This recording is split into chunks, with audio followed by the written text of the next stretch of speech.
మిథున రాశి వాళ్లకు ఈ వారం అనుకూలంగా ఉంటుంది. మీ కష్టానికి తగినటువంటి ప్రతిఫలాలను పొందగలుగుతారు.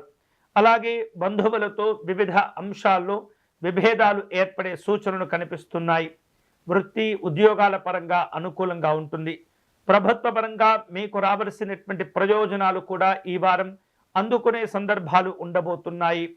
పిల్లల యొక్క ఆరోగ్యాలు, చదువులు సంతోషాన్ని కలుగచేస్తుంటాయి. అన్ని రంగాల వాళ్లకు కూడా ఈ వారం తృప్తిగా ఉంటుంది, సంతోషంగా ఉండబోతుంది. నిర్మాణ రంగంలో ఉన్నటువంటి వాళ్లకు ఈ వారం లాభాలు కలిసి వస్తుంటాయి. వివాహాది ప్రయత్నాల్లో కొంతమేరకు సఫలీకృతులు అవుతుంటారు. అలాగే ఎంతో కాలంగా ఎదురు చూస్తూ ఉన్నటువంటి కొన్ని రకాల శుభవార్తలు ఈ వారం మీరు వినే అవకాశాలు ఉండబోతున్నాయి. భాగస్వామ్య వ్యాపార వ్యవహారిక విషయాలు కలిసి వస్తాయి. అలాగే వృత్తి ఉద్యోగాల పరంగా ఎదుటి వారి యొక్క సహాయ సహకారాలు కూడా మీరు పొందే అవకాశాలు ఉండబోతున్నాయి. స్నేహితుల నుండి, బంధువుల నుండి కొన్ని రకాల శుభ కార్యక్రమాల్లో పాల్గొనేందుకు ఆహ్వానాలు అందుతూ ఉంటాయి. జీవిత భాగస్వామి యొక్క సలహాలు, సూచనలు మీకు విశేషంగా ఉపయోగపడబోతున్నాయి.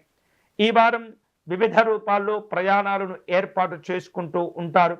ఆర్థికంగా మంచి పురోభివృద్ధిని సాధించుకోగలుగుతారు. విలువైనటువంటి వస్తువులు, ఆభరణాలు కొనుగోలు చేసేందుకు తగినటువంటి సమయం కోసం ఎదురు చూస్తూ ఉంటారు. మిథున రాశి వారు ఈ వారం శుభ ఫలితాలు పొందేందుకై సుబ్రహ్మణ్య స్వామి వారిని పూజించటం, ఆరాధించటం మంచిది. వీలైతే కనుక స్వామివారికి క్షీరాభిషేకం నిర్వహించుకోవటం, అర్చన నిర్వహించుకోవటం, స్వామివారికి చలివిడిని నివేదన చేయటం అనేది చాలా మంచిది.